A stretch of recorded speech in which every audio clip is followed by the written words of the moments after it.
नुपुर ही काट है।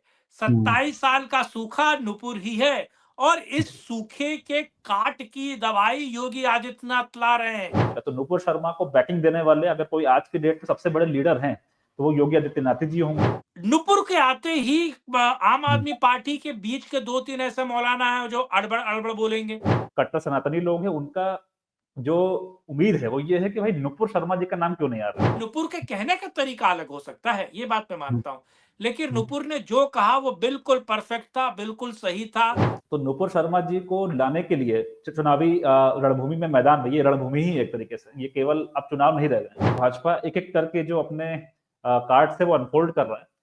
नमस्कार, मैं कुमार श्रीकांत और आपका स्वागत है बाबा की खरी खोटी में। और आज मेरे साथ मौजूद हैं आदित्य भाई, और आदित्य भाई का अपना एक YouTube चैनल है जिस पर आदित्य भाई राष्ट्रीय, अंतर्राष्ट्रीय और बहुत कहा जाए तो मार्मिक विषयों पर वीडियो बनाते हैं और अलग अलग मुद्दों पर बेबाकी से बातचीत करते हैं। आप दर्शकों से अनुरोध है कि मैडमैन रिएक्ट्स के नाम से जो YouTube चैनल है उसको जरूर सब्सक्राइब करें।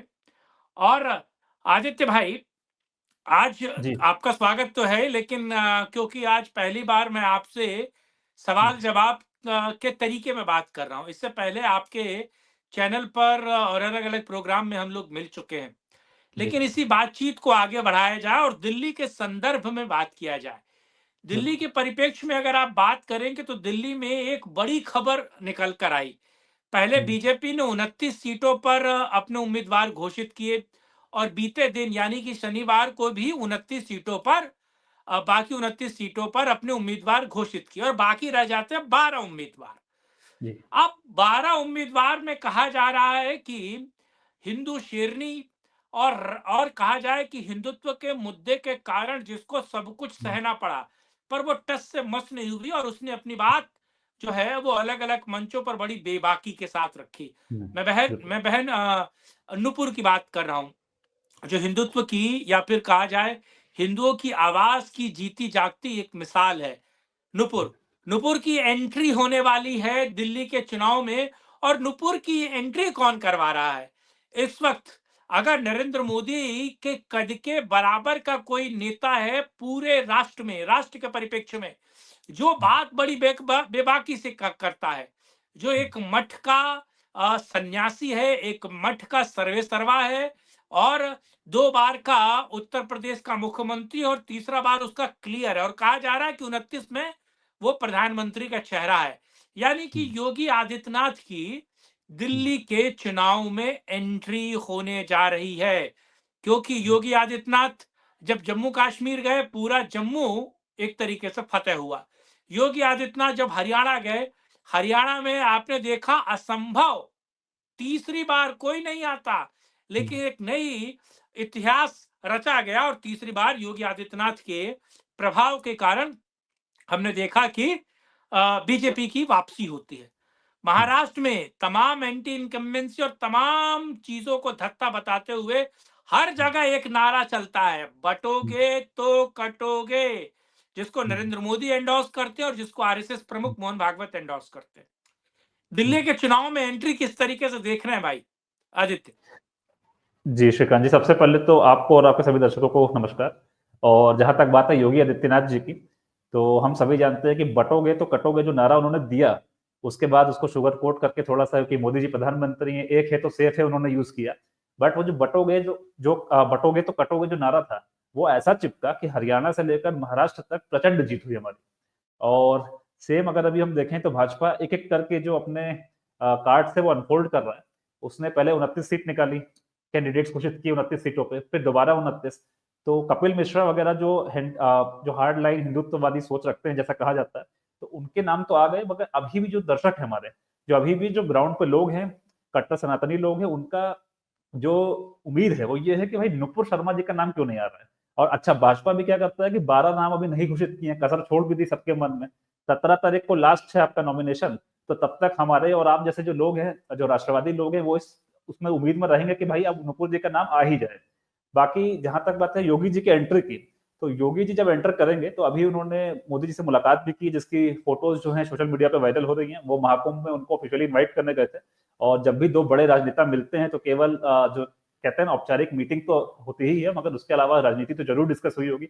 और योगी जी लोकसभा के टाइम से ही स्टार कैंपेनर थे, और अगर मैं गलत मतलब मैं कहूं कि वो सबसे बड़े कैंपेनर थे तो गलत नहीं होगा। उनकी जो डिमांड थी, जिस तरीके से उनसे उम्मीद लगा रहा था, हर कोई कॉन्स्टिट्यूंसी में चाहता था अपने कि योगी जी का एक रैली हो जाए तो मेरी सीट सुरक्षित हो जाए। तो योगी जी का जो कद है वो तो आज से नहीं, काफी टाइम पहले से ही भारत में बहुत बढ़ चुका है, और लोगों के दिल में वो ऑलरेडी उतर चुके हैं। अब दिल्ली चुनाव में, क्योंकि यहाँ पे लोग कहते हैं ऐसा कि यहाँ पोलराइजेशन की बात नहीं हो सकती, यहाँ पे आप जातिवादी राजनीति नहीं कर सकते, यहाँ फ्रीबीज का ही पूरा खेल है, मगर आप देखें तो अरविंद केजरीवाल को ऑलरेडी घेरा जा चुका है। उसका जो मेन वेपन था फ्रीबीज, उसके ऊपर तो आप देखें तो चारों तरफ से उसको घेर लिया गया है। मोदी जी ने साफ कह ही दिया है कि भाई मैं कोई भी चीजें डिसकंटिन्यू नहीं करूंगा, जो भी वेलफेयर स्कीम्स चल रही हैं। जैसा कि हम बात कर रहे थे कि भाजपा ने अरविंद केजरीवाल को उसकी फ्रीबी की जो राजनीति थी, जो उसका तुरुप का इक्का था, उस पर तो घेर लिया है। और भाजपा का जब मैनिफेस्टो आएगा तो उसमें भी ये बात क्लियरली स्पष्ट हो जाएगी कि जिस तरीके से वो लोगों को खरीदने की कोशिश कर रहा है, जो गंदी राजनीति वो करता आया है, और इनफैक्ट वो देता भी नहीं है, जो बोलता है उसने वो किया भी नहीं है काम, उस पर हम बाद में चर्चा करेंगे। तो भाजपा की तो गारंटी जब दी जाती है तो उसको निभाया भी जाता है। तो जब भाजपा वेलफेयर स्कीम्स, अब फ्रीबी वर्ड तो हम नहीं यूज कर पाएंगे क्योंकि ऑब्वियसली उसको सभी ने अपना लिया, जनता ने भी अपना लिया, तो हम लोग उस पर फ्रीबीज कह के या रेवड़ी बांटने बोल के अच्छा नहीं लगता। ठीक है, जनता जो चाहती है वही होता है। तो ये तो बात हो गई कि फ्रीबीज की काट तो ऑलरेडी भाजपा कर चुका है। अब आती है बात कि सोए हुए हिंदू को जगाने की बात। तो जब योगी जी मैदान में उतरेंगे, हम सभी जानते हैं कि जो वोटिंग परसेंटेज है वो दिल्ली विधानसभा में बहुत ज्यादा नहीं रहता, 65% मेरे ख्याल से उसके आसपास ही रहता है, if I am not wrong.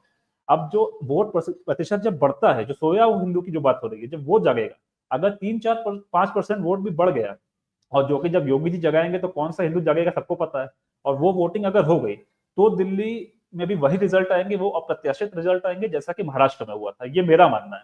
बाकी कई विश्लेषण लोग ऐसा कर रहे हैं कि भाई ये यहाँ पोलराइजेशन से नहीं होता, मगर ये पोलराइजेशन नहीं है, ये देश की सच्चाई है। इस समय बांग्लादेश फाइल्स देखने के बाद भी जो हिंदू सोया हुआ है, वो तो आप कह लीजिए एक तरीके से कि वो अपना दायित्व ना निभाने वाली गलती नहीं कर रहा है, वो अपने आप को बर्बाद करने की ओर एक कदम आगे बढ़ा रहा है। और चुनाव के समय वोट डालना बहुत जरूरी है, और दिल्ली वासियों को ये जानना चाहिए कि जब डबल इंजन की सरकार आएगी तो वो हर तरीके से सुरक्षित हो जाएंगे।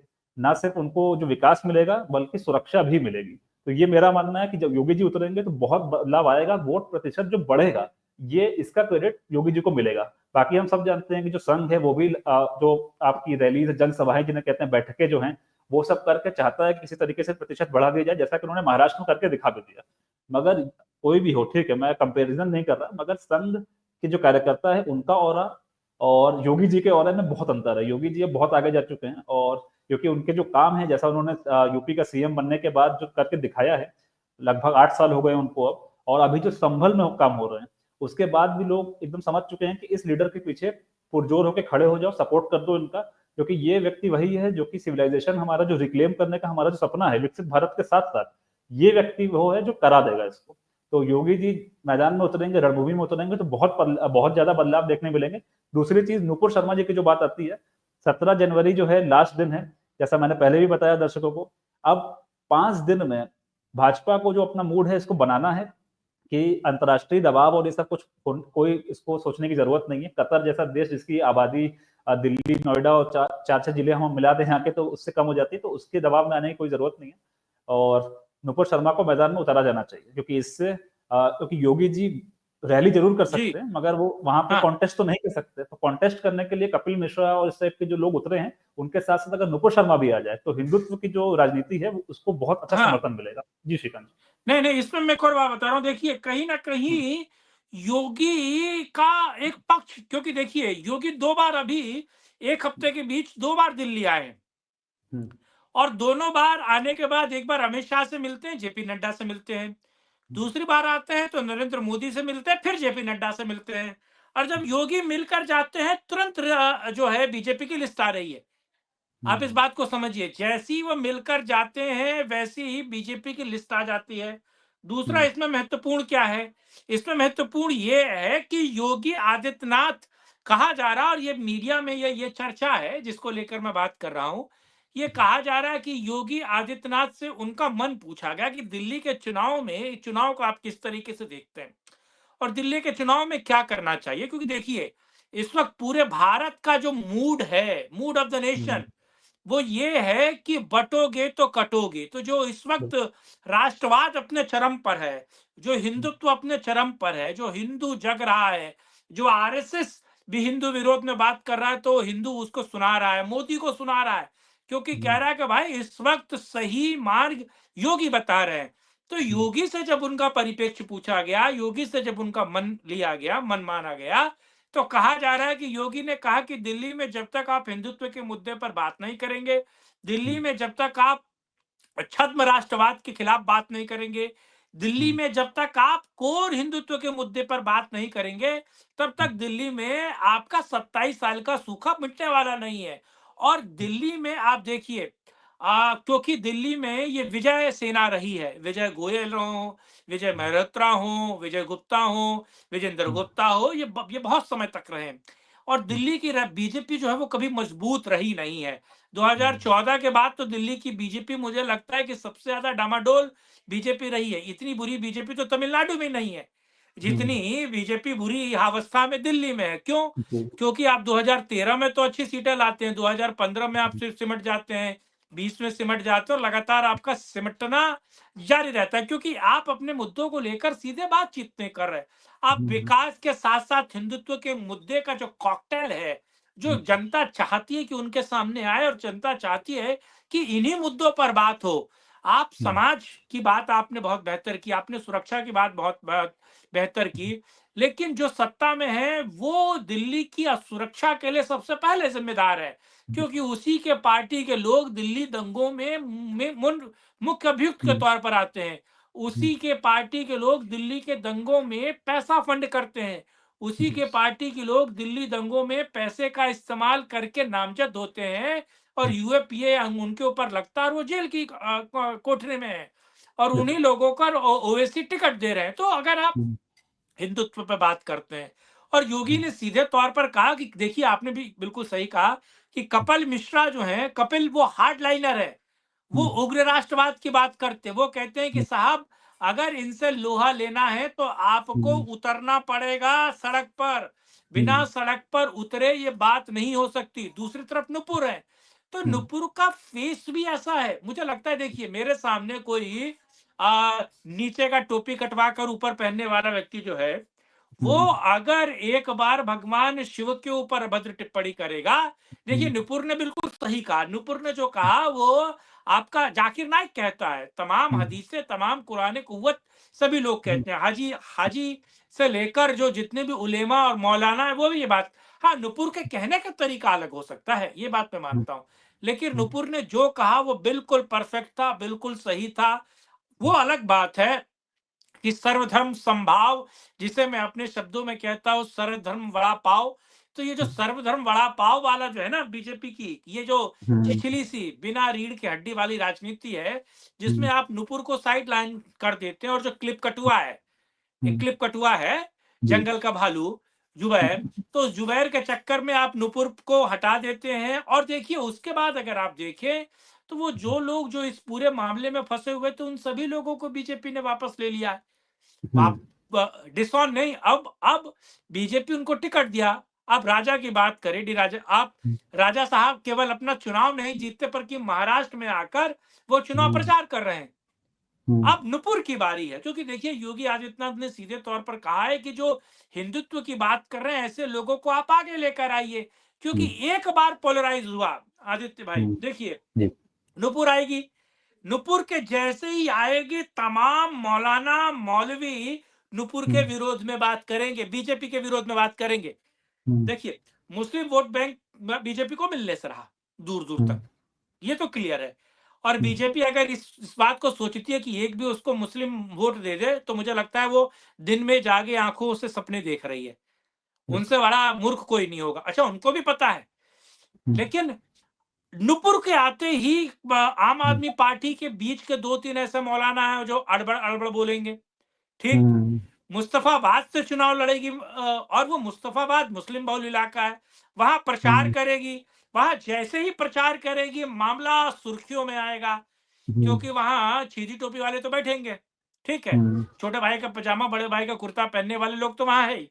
और जैसे ही कांग्रेस के कुछ मौलाना है, आम आदमी पार्टी का मौलाना है, जैसे ही इस मामले पर बोले और अरविंद केजरीवाल के मुंह में चैंपू डालकर वो तमाम माइक वगैरह डाल के किसी ने कुछ निकाल लिया। आप सोचिए कि पूरा दिल्ली का चुनाव कंट्रोवर्सी में फंसेगा, पूरा दिल्ली का चुनाव पोलराइज होगा। और भूल जाइए, बिना पोलराइज किए हुए, बिना जिनकी आंखों में फ्री बीज का सुरमा लगा हुआ है, उनकी आंखों में जब तक आप ठंडे पानी की छौंक नहीं मारेंगे, ठंडे पानी नहीं फेंकेंगे, तब तक वो चिर निद्रा से, वो बहुत गहरी निद्रा से जागने वाले नहीं है। तो नुपुर ही काट है, 27 साल का सूखा नुपुर ही है। और इस सूखे के काट की दवाई योगी आदित्यनाथ ला रहे हैं। आदित्य, क्या आपको नहीं लगता है कि योगी आदित्यनाथ का कद लगातार इतना बढ़ रहा है? हर एक राज्य के चुनाव में, वो नगर निगम का चुनाव हो, ग्राम प्रधानी का चुनाव हो, मेयर का चुनाव हो, पार्षदी का चुनाव हो, विधायकी का चुनाव हो, मेंबर ऑफ पार्लियामेंट का चुनाव हो, बस वो राष्ट्रपति वाला चुनाव बाकी है। हर एक चुनाव में योगी आदित्यनाथ को बुलाकर, सोचिए, उनको इनकैश कराने की कोशिश की जा रही है, क्योंकि ऐसी छवि जो निडर है, जो अनअपोलोजिक है, जिसे कोई डर नहीं है। और वो सरहद में वड़ा पाव की बात नहीं करता, संवैधानिक सीट पर बैठा हुआ। वो कहता है कि आप हिंदू धर्म की जितनी इज्जत करते हो, उतना ही मैं मुस्लिम धर्म की इज्जत करता हूँ, बात खत्म, दैट्स इट। और वो अपनी बात को बड़ी बेबाकी से, बड़े संजीदगी के साथ, और कानून व्यवस्था उत्तर प्रदेश की ऐसी बनाई है। और मुझे लगता है कि देखिए, करोड़ों लोग अब 13 जनवरी से प्रयागराज में निवास करेंगे, आएंगे, जाएंगे, सब कुछ होगा। और सारी व्यवस्था, मुझे लगता है कि लखनऊ छोड़कर वो, मुझे लगता है, प्रयागराज वासी हो गए। वो व्यक्ति 2 दिन लखनऊ रहते हैं, 4 दिन जो है वो प्रयागराज रहता है व्यक्ति, है ना, योगी आदित्यनाथ। तो कितना सीरियस, यानी कि जो धार्मिक अनुष्ठान है, जो वैदिक अनुष्ठान है, जो हिंदू धर्म की जड़ों का एक अनुष्ठान है, कुंभ, उसकी जिम्मेदारी किसके पास है? जो खुद एक हिंदू मतांतर का मठाधीश है, जिसने गेरुआ कपड़ा पहना है, जो योगी है। तो उससे बेहतर मुझे लगता है कि एक ये जो एक लाइन जाती है, एक जो मैसेजिंग जाती है, इससे बेहतर क्या होगा? जी। जी श्रीकांत जी, आपने एक बात जो कही ना कि भाजपा बिना रीढ़ की राजनीति कर रही थी अभी तक, तो योगी जी वो एक्सोस्केलेटन है। मैं दर्शकों को बता दूं, जैसे जो सुपर सोल्जर्स बनाने के लिए एक्सोस्केलेटन बनाए जाते हैं कि शरीर के ऊपर उनको अगर पहन लिया जाए, वो एक तरीके की बॉडी होती है, मशीन, तो मैक्सिमम स्ट्रेंथ मिलती है, एजिलिटी मिलती है, स्पीड मिलती है। तो योगी आदित्यनाथ जी, किस्मत से, हमारी और आपकी किस्मत है कि वो एक्सोस्केलेटन है जो भाजपा की बिना रीढ़ की जो शरीर हो गई थी इनकी 2024 लोकसभा के बाद, जब इन्होंने अपने पैर पे खुद को लाड़ी मारी कि हम मैनिफेस्टो में एकदम सबका साथ, सबका विकास, सबका प्रयास, सबका विश्वास करेंगे, ये फालतू की इनकी जो टैगलाइन थी। तो उसके बाद जब उन्होंने ना काशी का जिक्र किया, ना मथुरा का, ना उन्होंने वकफ, ना कोई चीज का जिक्र नहीं किया, उनको लगा कि हल्के से निकाल ले जाएंगे राजनीति। उसके बाद क्या हुआ उस पर हम नहीं जाएंगे, बट योगी जी के एक्शन से और वो जान वापस आ चुकी है भाजपा में। तो ये हमारे और आपके लिए और सभी दर्शकों के लिए खुशी की बात है। अब योगी जी, अगर दिल्ली चुनाव के परिप्रेक्ष्य में बात करूं, जैसा मैंने कहा शुरू में, मैं उसी पे अभी भी अड़िग हूं। योगी जी में वो ताकत है कि वो 3, 4, 5% वोट जो है बढ़ा दें। जो हिंदू सोया हुआ था आज तक, जो वोट नहीं डालता था या जिसको मतलब नहीं था राजनीति से, वो बढ़ाने की ताकत योगी आदित्यनाथ जी में है। और अगर मैं एक बात और कहूं, जहां तक बात हुई नुपुर शर्मा जी की, तो नुपुर शर्मा जी को लाने के लिए चुनावी रणभूमि में, मैदान में, ये रणभूमि ही एक तरीके से, ये केवल अब चुनाव नहीं रह गए, तो उसमें लाने के लिए, जैसा आपने कहा भी कि योगी जी बार बार जो दिल्ली विजिट कर रहे हैं, और उनका भी अब एक दिल्ली लेवल पे, एक नेशनल लेवल पे जो स्ट्रेचर है कि उनकी बात को काटना अब कोई आसान काम नहीं है। वो भी अगर सोच समझ के कोई बात रिक्वेस्ट करेंगे या बोलेंगे एक तरीके से, तो उनकी बात को रखा जाएगा। तो नुपुर शर्मा को बैटिंग देने वाले अगर कोई आज की डेट में सबसे बड़े लीडर हैं, तो वो योगी आदित्यनाथ जी होंगे, जिन्होंने अगर बोल दिया कि इनको लेके आइए, बाकी मैं संभाल लूंगा, तो वाकई में यकीन मानना होगा हमें कि वो बाकी चीजें जो है सॉर्ट हो जाएंगी। और श्रीकांत जी, आपका दूसरा सवाल क्या था, अगर एक बार आप दोहरा दें।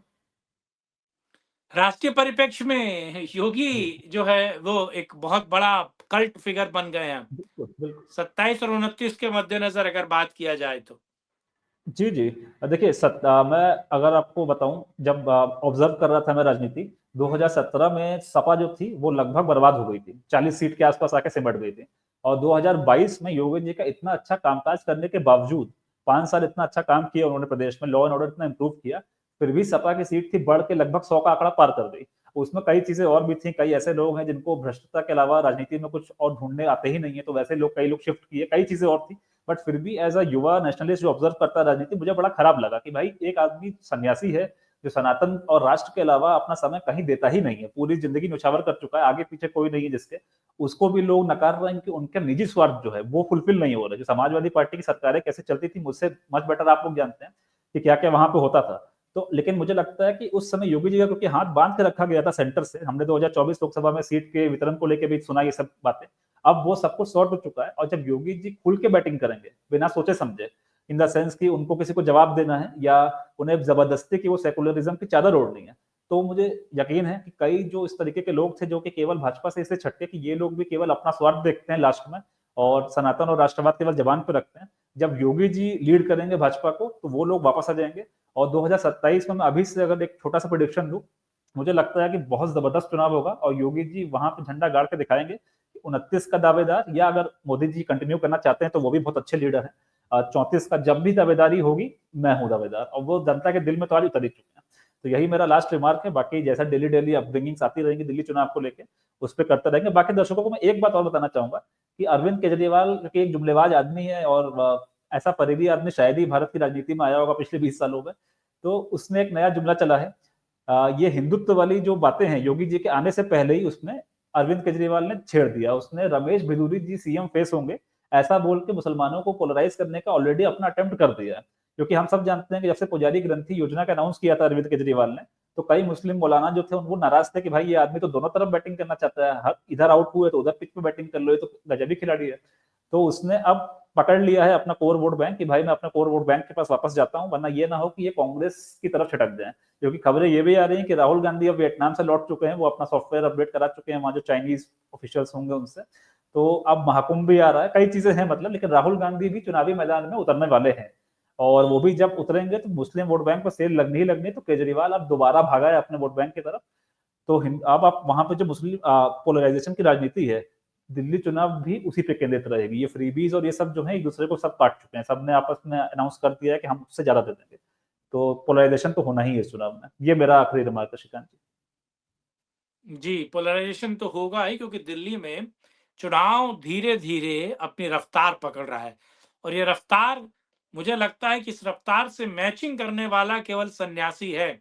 और उस सन्यासी को दिल्ली के चुनाव में मैं कहता हूँ 2-4 जगह सीटों पर मतलब घुमवा दिया जाए, तो बाकी की 2-4-10 सीटें तो खुद ब खुद मैनेज हो जाएँगी, क्योंकि सन्यासी का चेहरा, और मुझे लगता है जिस बात को योगी आदित्यनाथ कहते हैं, जिस तरीके से चीज़ें डील करते हैं, वो अपने आप में एक अहम और ख़ास चीज़ निकल कर बनती है।